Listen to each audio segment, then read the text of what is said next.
Hello, everybody, and welcome back to the Playlist Podcast Festival with me, Jack Willard, joined as always by Gemma Roots. Hello again. Hello, guys. And we right now are being joined by Mark Heffernan, the man behind Pocket Lint. Hello, Mark. Good evening, hello, or good afternoon when you're watching this. Hello. Thank you for joining us. Pleasure. Nice to be here. That's awesome. So Pocket Lint, do you just want to explain to everybody about it, what it is, everything? Yeah. So I guess it sort of started out about 3-4 years ago properly. The name kind of comes from the idea that when my band split up, after sort of 10 years of working together, I gathered all these songs that either the rest of the band didn't really want to do, or that I didn't feel were right for the band because the band was quite a defined sound. And so they were kind of just knocking around, not doing anything. And basically they were the Pocket Lint of my kind of years as a musician. And I didn't do any music really meaningfully for about 6 years. And then sort of mid sort of 2010s, I started again to tentatively sort of try and do some music. But I was a guitarist. That's all I did in the band. I wrote some songs and I played guitar, and I did some la las and oohs in the background, but I didn't sing. I've always played piano as well. And yeah, Pocket Lint was, I suppose, in some ways an attempt to do the songs that I felt I hadn't got to do with the band, but also a kind of quite deliberate attempt to make very different music, because my band was, probably people would think it's quite similar to what I do now, but it was post-punk, new wave, high energy, lots of stop-start, kind of angular pop music. And I think what I do now has potentially greater scope in that I can do slower things. I can write things that never have to be played live, and obviously I wasn't ever expecting to play live, so playing live for you guys and doing an acoustic gig not long ago was a bit of a surprise. But that's not the main kind of focus of it. When I do play stuff live now, it's sort of a challenge to work out how to do it, whereas before songs were written to be performed live as a live thing, and the recordings were basically an attempt to capture that, whereas this is very much a studio project that occasionally gets performed live. And I think the big difference is that everything I do, I suppose, is quite concept driven. So last year I released a soundtrack to an imaginary film on cassette, and I've just released an EP that was all color based, and at the moment I'm working on a project called The Gallery, where every song is inspired by a painting or a work of art, at least, because there is some performance art in there as well. So that's sort of in a nutshell what Pocket Lint, or at least what I think it is. Other people might think it's something different. That's what I think it is. So, you being in a band and then going solo, have you kind of, in terms of like your inspirations, is it kind of similar inspirations to what you had in the band, or you kind of gone your own way? Um, I mean, there's definitely crossover. So, I think when I started putting a band, or that particular band, together, there were the most obvious musical influences would have been Wire, XTC, Joy Division, Magazine. I think Magazine are definitely still a pretty prominent influence. Wire, in terms of I don't like songs that go on and on and on, and I never have done. And I've always liked their, if you've said it and you've said it, and that's all you needed to say, stop the song there, even if that is 30 seconds. I kind of approve of that sort of brevity. I think the biggest difference is I've always liked electronic music, and in sort of strangely, so did the lead singer in the old band. But it wasn't something that we ever felt we could do live. So it's great being able to kind of experiment more with synths and pianos and instruments like that in this, rather than just rely on guitars. And some songs, well, I think most of my songs now are written on keyboards rather than guitars, and guitars are used to kind of decorate them. Whereas in the past, everything pretty much was written on a guitar. And all my life I've been a guitarist, so I think it's been quite nice finding a different way to make music and do something different. I would say the music I listen to is broadly similar. Still lots of Bowie, still lots of kind of early 80s music, either synth based or guitar based. But I think maybe there's just been a shift in emphasis. So whilst maybe this was the whole picture before, and I was only operating in a small Venn diagram here, I've moved the Venn diagram slightly. There's still a lot of overlap, but maybe the emphasis has changed slightly. Nice. So taking all that into account then, how did like your music career actually start? Like what made you actually want to get into music itself? Right. So like lots of people, I got sent to piano lessons, and I kind of liked playing piano, but I think I liked it mostly from the show off perspective of like, I can do this, that's cool. I get to play in sort of piano concerts. That's a good way of getting more attention. And then when I was just 13, a kid who I'm still really good friends with from my school brought in a guitar because we had to do an English presentation, and everyone did pretty standard boring English presentations on something that they liked. And I don't think he'll mind me saying this, he's not a big fan of talking in public. So he worked out the best way of doing this would be just to talk about Jimi Hendrix, but not really talk about Jimi Hendrix, just demonstrate Jimi Hendrix. So he just brought in an electric guitar and an amp and did his presentation with like, this is some Jimi Hendrix, play guitar. As you can see, he was quite good, play some guitar. And that was kind of it. And I've always been, I think, slightly forceful personality wise, and I decided from that moment that this guy was now going to be my new best friend, because whatever he could do, I really liked the idea of it, and I thought that was a good thing to do. So I kind of set my mind on him being my new best friend, and we are still in touch 32 years later, 31 years later. But he really inspired me, and we had bands together, and then all the way through school I had bands, and then at the end of school, when I went to uni, I had a bit of a mad crisis and stopped playing guitar. And that manifested in me dropping out of uni and then going to guitar school for a year. So I spent a year in London studying at the Guitar Institute, which told me very much what I never wanted to do in music.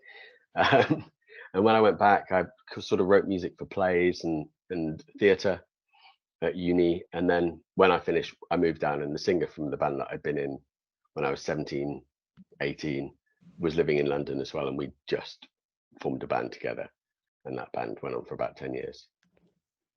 So that really, I suppose, was it. But yeah, since I've been 13, I've been playing sort of live gigs, and since I was 14, recording and things.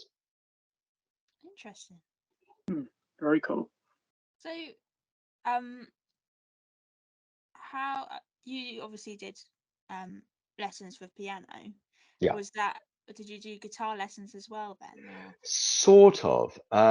So my friend taught me, but also I was really lucky that in my town we had an amazing musician called Colin who'd moved there not long. So I come from nowhere. I come from in the middle of Shropshire, and most people can't find Shropshire on a map, which is fairly indicative of how famous Shropshire is, I think. And he had moved there from London basically to bring up his family. And he'd wound up in this small town in the middle of nowhere and sort of started a sort of an annual music festival that would happen in the town. And he was also Kate Bush's, or one of Kate Bush's guitarists. Wow. Yeah, which at the time I don't think I appreciated what that really meant in terms of how good a musician he was, because if it didn't sound a bit like Jimi Hendrix, I wasn't necessarily that impressed. And it's only sort of in the last 10, 15 years that I've been able to go, oh my God. Okay. And he sort of taught me how to play guitar from the other side. So I spent a lot of hours sort of playing with my friend Tim. And then Colin didn't really teach me so much about how to play songs. He just taught me how to approach music, I think. And a lot of what you learn on any instrument is transferable to another. So if you can play piano, you can hear the intervals, you can hear some of that stuff. It kind of works and moves across. And then as I said, I probably had guitar lessons for him for about a year and a half, 2 years. And and then I mean, there was very little else to do. So I think I probably played guitar 4 hours most evenings from the age of sort of 13 to 17, 18. So just by wanting to be better, I think you kind of make yourself better. But yeah, I was very lucky with who lived in my town, because if I'd lived in the next town over, that wouldn't have been the case. Yeah, I did guitar lessons, and when I was in primary school, and I gave it up, and I started again, trying to teach myself, but just time kind of runs away with you, really, doesn't it? And I also think it makes a difference if you're trying to learn on a classical guitar or a steel strung or an electric, because I would say conversely electric is probably easier to learn than all of the others. The strings tend to be lower to the neck, so you're not having to press as hard. And certainly for what I wanted to do, if someone had been trying to teach me Spanish classical, I'm not sure I'd have had the will to practice very often, as I pretty much proved on piano when my teacher would say, "Have you practiced since last week?" And I'd lie and say yes, and she'd just look at me and go, "But you haven't. I can tell you haven't." Yeah. Whereas I used to just sit with an electric guitar on my lap and drive everyone in my house crazy, because while they were trying to watch television, I'd just be running scales or like playing continually. And I never found not. I remember a friend stayed over once, and after I got out of the shower, the first thing I did was pick up a guitar, and he just looked at me and went, "I understand now why you're quite good at guitar. It's like you never put one down." And it's like, yeah, pretty much, I think. And I'd say that stayed until probably my mid-20s. I always had a guitar in hand. At which point it came a bit more like work, and kind of you lose the joy of it maybe a little bit. So you have just released your new album on Bandcamp. I have. Did you want to tell our listeners a bit about the project?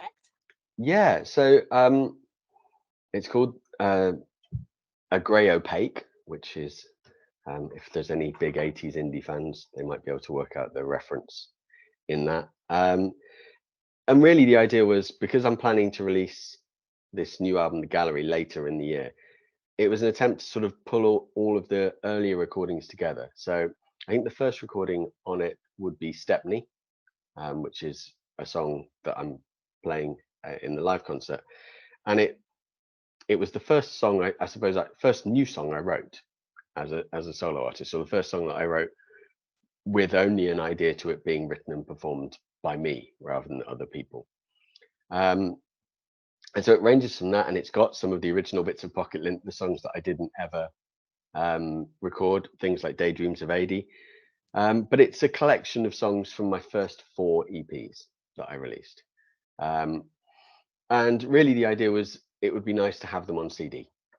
And so originally that was the plan, and Cami from Deliberator Records liked the idea of releasing it on CD as well. And so we decided, I think, early this year that would be quite a nice thing to do, to kind of draw some of the earlier recordings that we quite like, but that realistically I'm not going to be pushing in the future, but have them collected in one place as a kind of a document, really, of what the first 4 years of Pocket Lint was all about.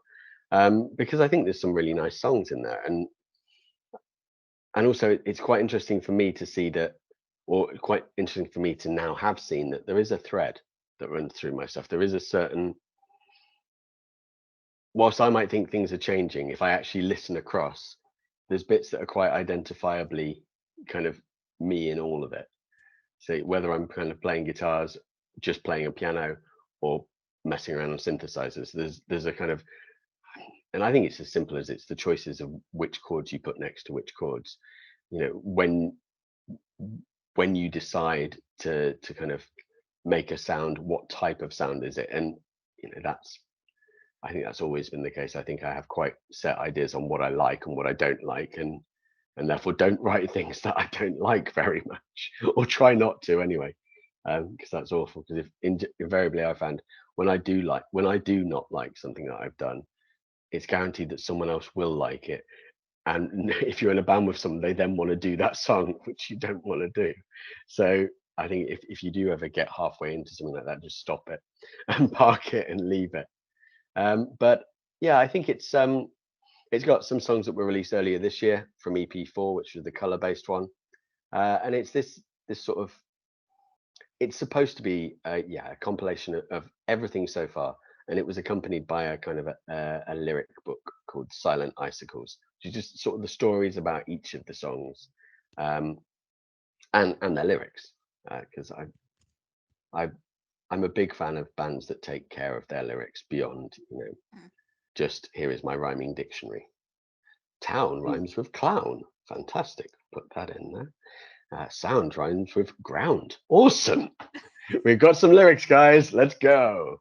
So yeah, I think I hope people like it. I mean, I'm biased, obviously, but I think it's quite good.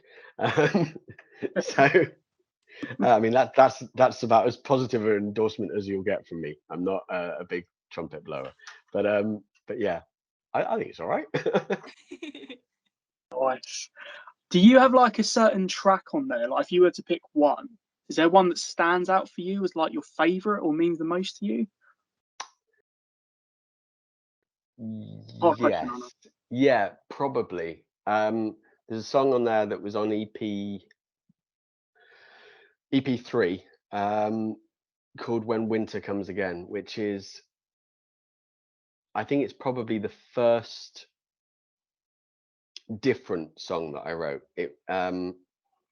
It's very sort of un-me, which is probably why I like it in a lot of respects. The recording of it is just piano and vocals and some synth strings and cocktail glasses being hit and with ice being stirred and things like that in them. I like to use found sounds quite a lot. And it's written from the perspective of, have you seen The Third Man, the film noir film from the 40s? Heard of it. It's got Orson Welles in it, and he's really actually only in it for 15 minutes, but he kind of steals the whole film, as he often did. Interestingly, weirdly, his last film, he played in planet-eating transformer, but he died the next day, apparently. But in it, basically, there's a club that they go to, and there's the main female character is amazing. It's set in Vienna, and immediately after the Second World War, and there's kind of basically the central plot is the police are trying to find what's happened to someone who's been running fake penicillin to hospitals and selling it on the black market, and lots of people are dying. And the kind of the main hero character comes over to find his old friend, who he's told is dead, who is the guy who has done this. And as part of the uncovering of what's actually happened in the story, they go to a bar, and I don't know why, but I decided that I would write a song from the perspective of an imagined piano player in that bar who is also in love with the main female character. And that was kind of When Winter Comes. And I'd been to Vienna not that long before, so I'd recorded some bells from the church in Vienna. And I think a lot of musicians say this, it came very, very quickly. And whenever it kind of all comes almost effortlessly, that tends to be a good sign that you're not kind of fighting yourself, or you're not trying to be too clever. And I don't know, I think it felt like a step up in songwriting, or a step sideways, or at least a step somewhere in terms of the way that I was approaching it. And it's quite simple. And I think that's, sometimes I try and be a bit too clever, and that song isn't necessarily too clever. It's just, it happened and it was done. And I think other songs from after that time, you can kind of hear that change. And if I was picking another one, I'd pick Noir, which is the opening track on the album. And similarly, it's based in kind of film noir world, but it's, again, it's a bit different, and I got to mess around with lots of kind of sort of almost orchestral string sounds, a bit like a Hitchcock kind of film score in the middle of it, which I enjoyed because I've not done that before. So anything that makes me do something new, I think I get quite excited by. That's cool. That's really cool, actually. Yeah. I mean, I imagine most people would pick different favorites, and I've found that actually in terms of what's getting radio play, different songs are getting picked up by different people, which I think is, in a way, for me, is really heartwarming. Because if everyone was just going for the same song, it'd be kind of like, okay, well, that's clearly the best song then. Whereas the fact that 4 or 5 different songs so far have had radio play since it's come out is quite nice, in that at least maybe it's a bit more balanced than stuff that maybe sometimes gets released, and stuff that maybe I've released before as well. So that's positive.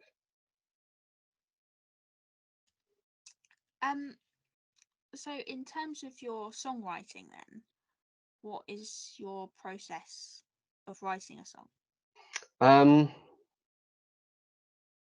I think there's a few. So one of them, and this sounds so stupidly obvious, but I worked this out years ago, in the old band, when I noticed I hadn't written any songs recently, and I realized that I hadn't actually played any music either. So the only time I was ever picking up a guitar was when I was in rehearsals, and then we were rehearsing, not writing, and we're, working on being tight, or we're trying out new songs that we'd already got. I find that creating time to mess around and see what happens is pretty important. I think another big thing for me is having the inspirational idea. So for this new album, I'd got 11 songs, and I was pretty sure that that was enough. And then I was looking up lino cuts. I don't know why. I can't even remember why I was looking up lino cuts. So I was looking at the process of lino cuts, and I was reading an article, and they mentioned an artist that I didn't know. So I clicked on and read about that artist. And the first picture I saw of hers, I really liked. And I looked at it and went, well, I can write a song for that. So I went into the studio, and about half an hour later, had kind of got the basics of a song for it. Like, okay, there's now 12 songs in the album. So sometimes it's just seeing something that makes me want to do it. And also new tech, or a new idea, or a new way of doing something. So whether that's like a new gadget, a new bit of equipment. So for example, hold on.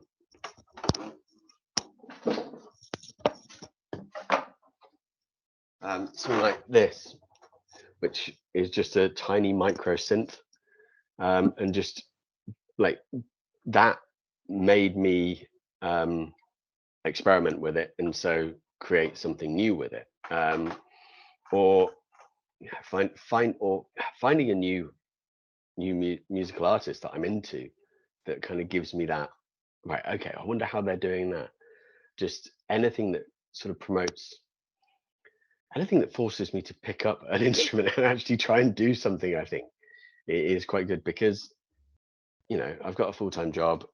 It's not always possible to kind of work after, to go into the studio after work. I'm lucky to have a studio in my flat, but it's not always possible to go and do that. So anything that gives me that push in the direction of the studio is good. And I have to say, these days I tend to write on piano, and I think a lot of that is because I'm not a very good piano player, and so the struggle and the fight against it, and the lack of, I think, almost the lack of playing time. I haven't exhausted all the cliches on a piano, whereas perhaps after 30 years on the guitar, I kind of have.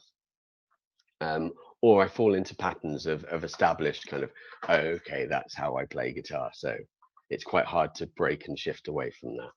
One thing I did find last year was Lou Reed had a unique tuning called ostrich tuning, where he tuned every string to the same note.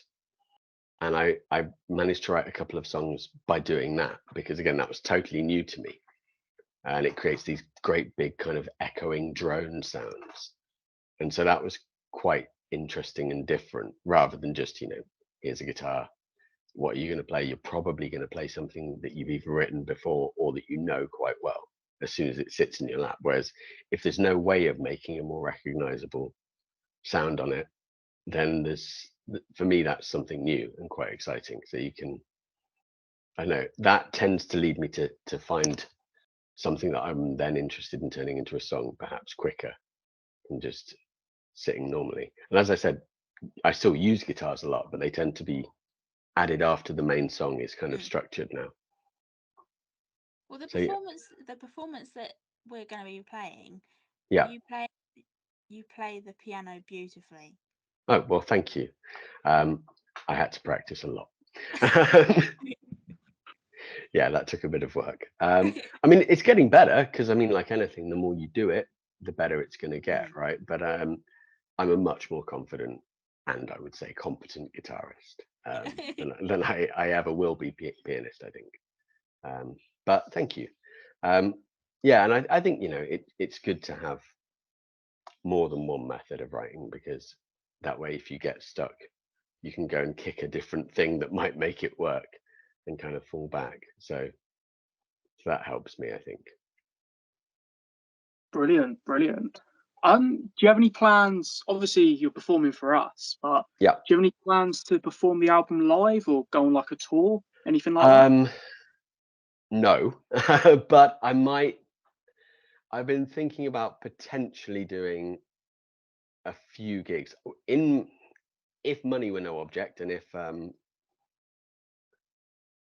it were possible, I'd like to do the songs as I think they should be, but I would need a couple of guitarists as well as me. I'd need at least one keyboardist, potentially two, and a drummer and a bass player. And the reality is trying to find people to do that is kind of difficult.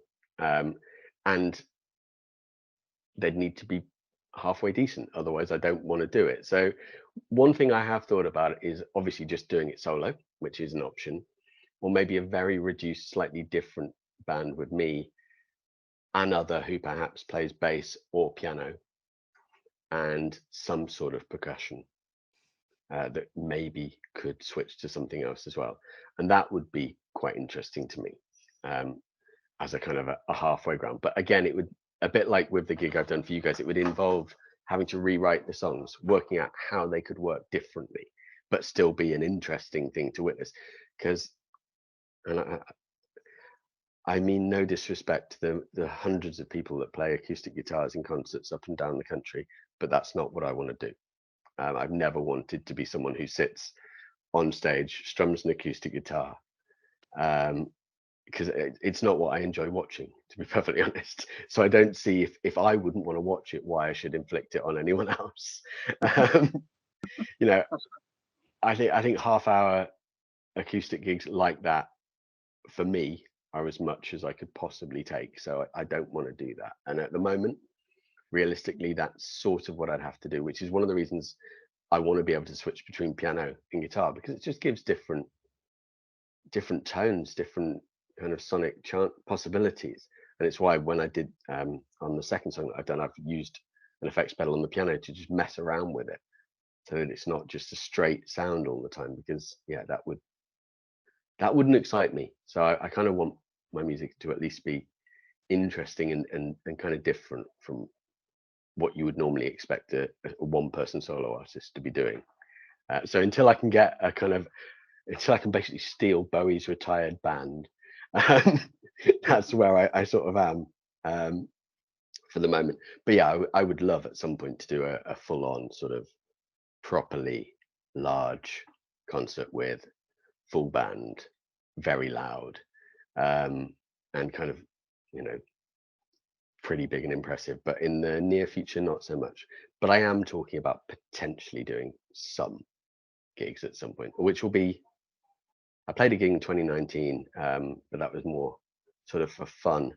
But yeah, the last time I really played proper gigs, I think I did some playing bass for someone in 2013, but it would be 2012, 2011, since I was playing sort of lots of live gigs. So I might be a bit rusty as well. That's understandable. So one thing that I've been asking the musicians that we've got on as part of the festival, I've been asking them a few questions about their first and last, but music based. So the first question I've been asking, what was the first album you ever brought or listened to? So the first album on vinyl would be 86, and it was brought home by my dad because I was obsessed with them whenever they were on Top of the Pops, and that was the Communards, their first album. First cassette was Michael Jackson Bad, Oh, I love that I bought with my own music, and the first CD was Hendrix, Jimi Hendrix Gold collection. And the last,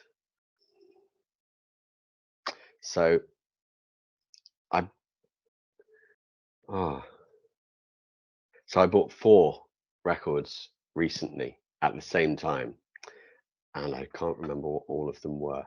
I definitely know one of them was the first Tears for Fears album, Hurting.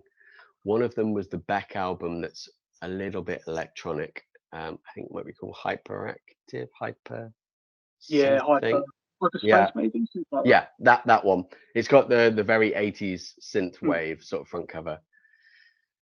And I don't know what the hell the other 2 were, which is bad.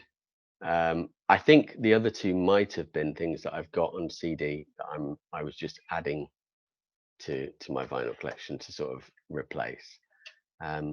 So I think it was probably those. If it was new records, though, the last thing I bought was the Wire album that came out recently of the demos from 78, 79 that they released for Record Store Day. So that would be the last brand new record. That was, I think, April that came out, and it's very, very good. If you like Wire, then it's yeah, pretty great. there's a really good variety of music that you've chosen. Yeah, well, thank you. I mean, I think I know that some of my friends just listen to sort of one quite narrow box, and that's cool as well. But yeah, it's never been. Well, I think since I was kind of 13, 14, where all I listened to was Hendrix, Led Zeppelin, Black Sabbath. Since then, it's always been a bit wider than that. And I think it's, yeah, I like to be able to magpie from lots of different places. So, if you're only listening to one thing, the chances of you sounding different from that one thing, I would say, are smaller. Whereas if you've got lots of different things to kind of draw on and synthesize from, you end up with a more textured and perhaps interesting, I don't know if that's the right word, but more diverse kind of sound yourself, I think. It's helped me anyway. I think, someone like Jimi Hendrix listened to a huge amount of different music and drew on all of it. And we're 60 years later, we have a wider palette to pick from as well. So there's even more that's happened that we can all kind of pick upon and go, this is great. Take bits of all of this. So yeah, I think for me, music is, I'm never not listening to music. So if I was only listening to the same stuff, it would really get stale quite quickly. And then the last one that I wanted to ask was, what was the first and last concert you attended? So do I give you the honest answer for the first or the cool answer? So the honest answer is the first concert I went to was Lenny Kravitz live in 92, I think, maybe 93, whenever he was doing the third album tour. But you see, the cool answer is that the first band I saw was Blind Melon, who was supporting Lenny Kravitz. So that's normally my go-to answer is Blind Melon, because it's just more alternative and cooler. The last concert I went to, I've been to quite a few this year. I think it was British Sea Power it was not British Sea Power, because they're not called British Sea Power anymore, they're Sea Power, but it wasn't them anyway. It was Public Service Broadcasting in Dublin. So I went to that a couple of months ago, month and a half ago, which is brilliant. And the next concert I'm seeing is a band who I was briefly label mates of, the Indelicates, and they are doing a live show. They've written an opera, which is basically an Elvis musical style kind of piece of music, but mixed with Milton and Paradise Lost. So it's a kind of a weird mix of a Paradise Lost, but performed as an Elvis 50s musical. So I'm going to that at the Lexington in a couple of weeks. which should be brilliant because I haven't seen them live, I think, since we perhaps performed together in about 2010, 2011. So that'll be quite nice to catch up with those guys again. Nice. That sounds fun. Good mix. Hopefully. Well, it'll be, it'll be interesting if nothing else. Even if I walk out of it going, guys, that was a mad decision. At least it'll have been an interesting evening that made me think. So, indeed, absolutely. Right. Well, it's been great having you on the show, then, Mark. Absolutely great. Thank you very much for having me. You're welcome, and thank you again for performing for our festival. And all you listeners, we hope you guys do enjoy Mark's set. Absolutely brilliant. Me too. If you don't, if you don't, I mean, I suppose you can throw things at the screen because it won't hit me because I'm not there. So that's safer in a way. There we go. And I'm sure your laptop manufacturer will be thrilled because it means you've obsoleted your warranty probably. So can't put it any better than that. No. Literally. All right then, guys. Well, thank you very much for listening, and enjoy the rest of the festival. Take care. Bye. Cheers, Jack. Cheers, Gemma. Thanks very much. Hello, everyone. This is Mark from Pocket Lint, and I'm going to play you some songs. So, the first of those songs is going to be this one. It's a song based on my local area, really. And it's a song called Stepney, which is where I'm playing from today. Here we go.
This next song is from my third EP, and for me it's a sort of a dreamscape of a song. It's a song that, I don't know, I always imagine kind of taking part in some sort of weird child's fantasy. It's got kind of Clockwork Man and kaleidoscopes. It's a bit of kind of British psychedelia, but in an electro sort of form.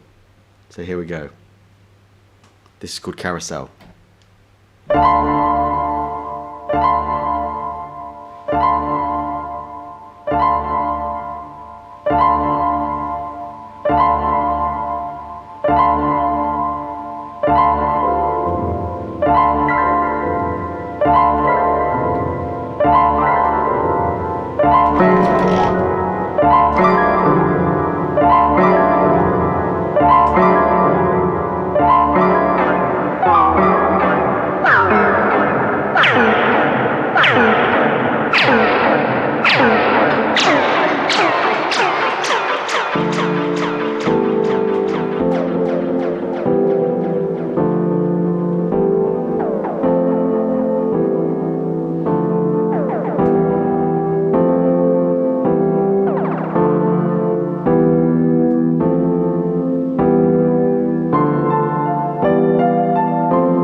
chasing the one ahead. Life's a quick step. Is it like clockwork man? Running around and then back on the carousel. Images start to change.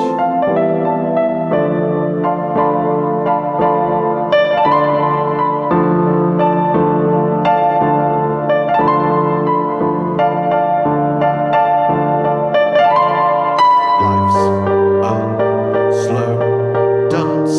Is it like clockwork man?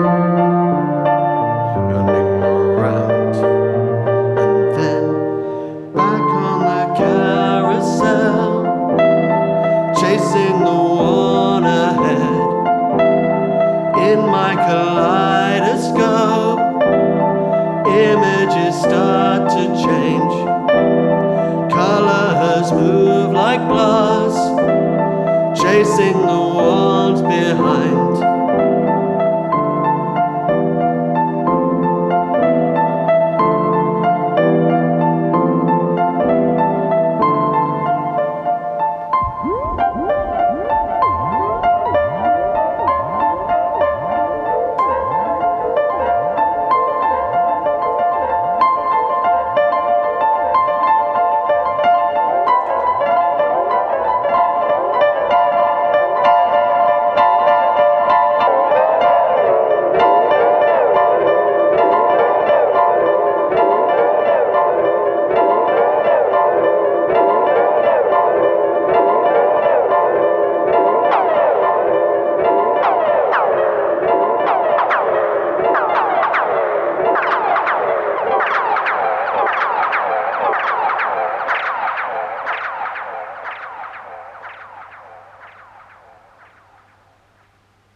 So for this next part of the gig, I'm going to be working on a guitar, and this is a song from my last EP, and it's on my new album, A Grey Opaque, and it's a song called Red Dust, and it's written from the perspective of the Mars rover as it's watching its solar cells slowly die and fill up with kind of red Martian dust.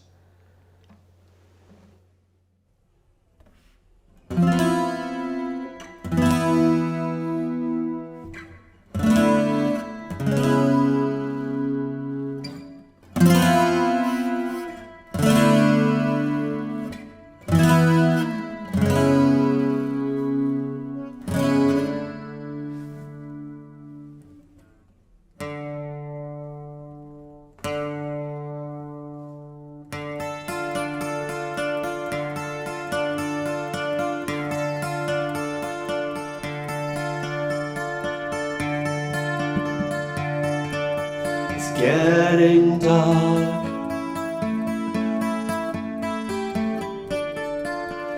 and my battery is low.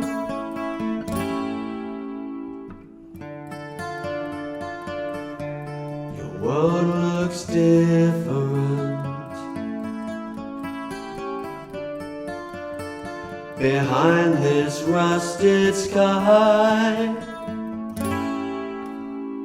One, oh, oh. One, oh, oh.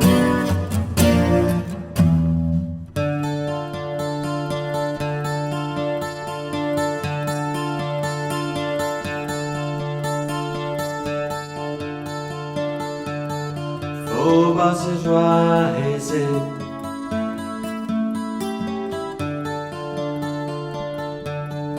in the west,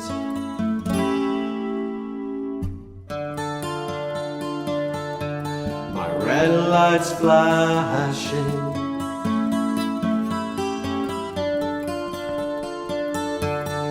time to rest.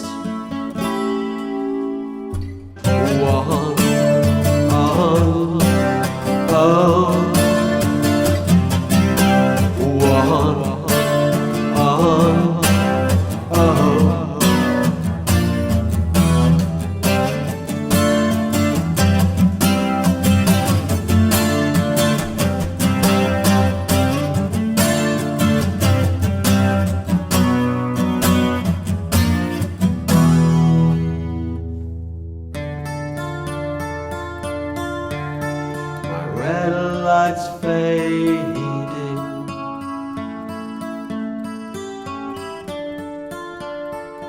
My battery's getting low.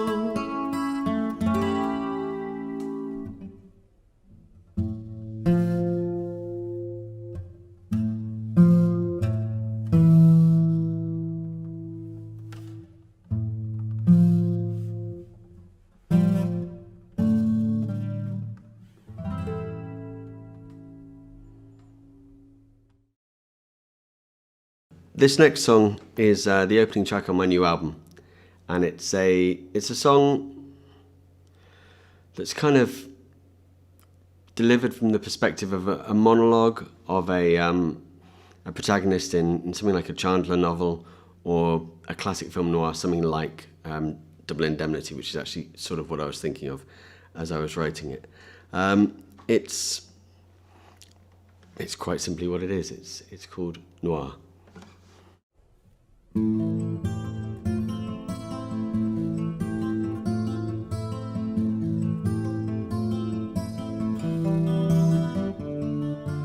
Caught in this spider's web, black and white flashes by shadows, as long as they in my film noir.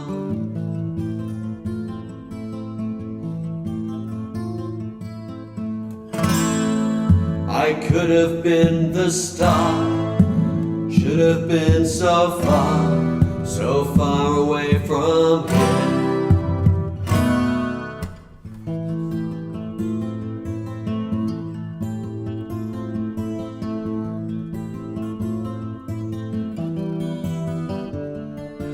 Flicking through photographs, sepia images great, and then fade away in my film noir.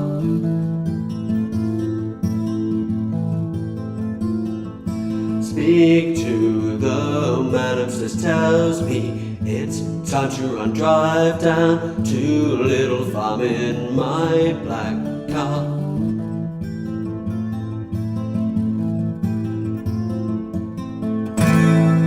I could have been the star, should have been so far away from here.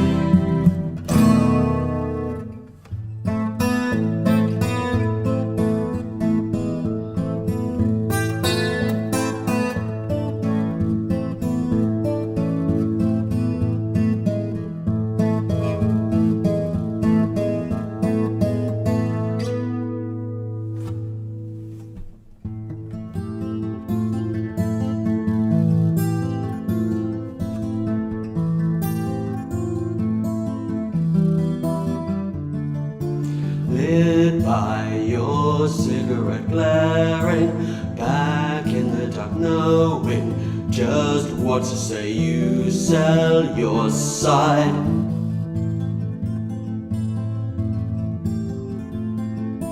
Caught in this spider's web, black and white flashes by shadows, as long as they in my film noir.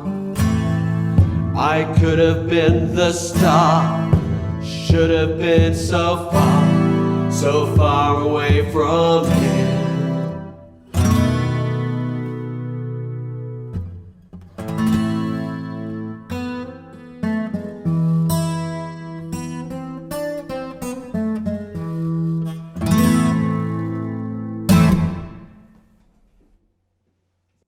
Okay, this is the last song I'm going to play. And it's a song, the oldest song I'm going to play today. Although it's a song on my second EP, it's actually a song that I wrote in 2003 while sitting on the steps of a clothes shop in London where I used to work, an old mod shop called Sherry's. And it's based on a book by the Italian writer Enrico Brizzi. It's a song based on his book. Jack Frusciante has left the group, and it's a song called Daydreams of AD.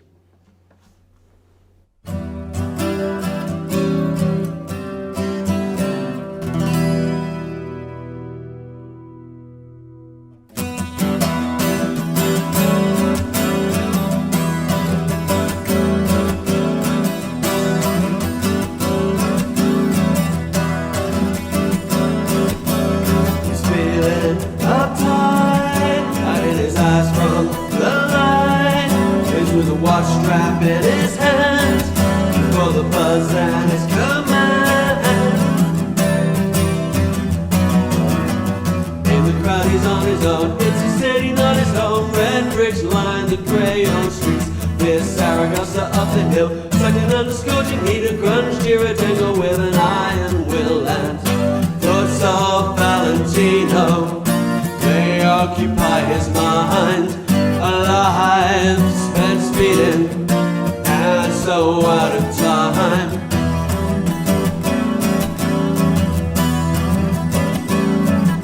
He's pounding the street, moving to the beat of the song on repeat in his head. Sees the world in green and white and red. In this crowd he's on his own, it's a city not his home. Red bricks line the red old streets near Saragossa up the hill, counting on the scorching heat of grunge, Girardengo and iron will. And thoughts of Valentino, they occupy his mind. Alive, spent speeding, and so out of time.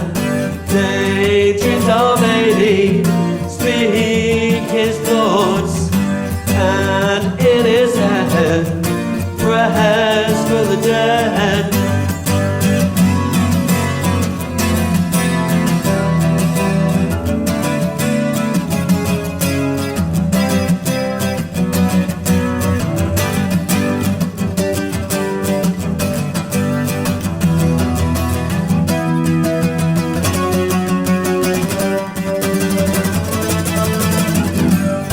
Of Valentino, they occupy his mind.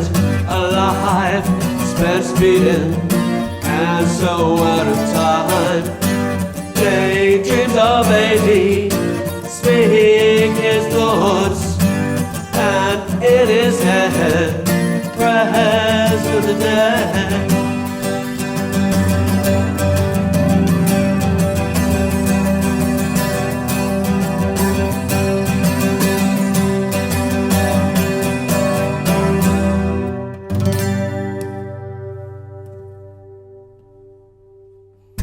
Thanks very much.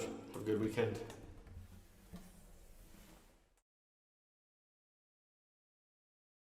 Next up, we have No One Sphere.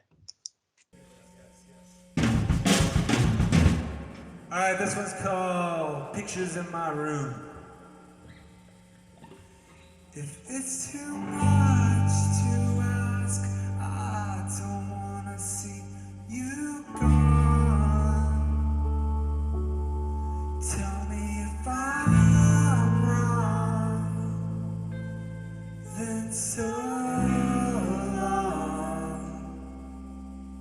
If it's too much to ask, I don't wanna see you gone. Tell me if I'm wrong, then so long. Without the words you said, pictures in my head, the dead, leaving to the birds of the head. We'll fly south for the summer, 'cause everything else is a bummer.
so long.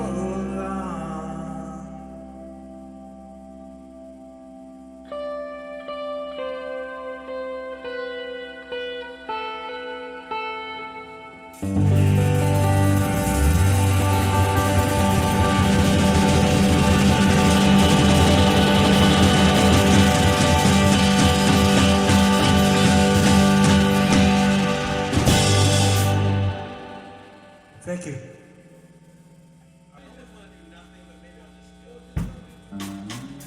Hello again. It's nice to see you.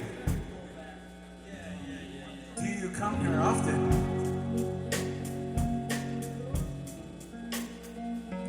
All right, this one is called Motivation. We all need a little. Motivation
We want to thank the Playlist Podcast for having us part of their summer music festival.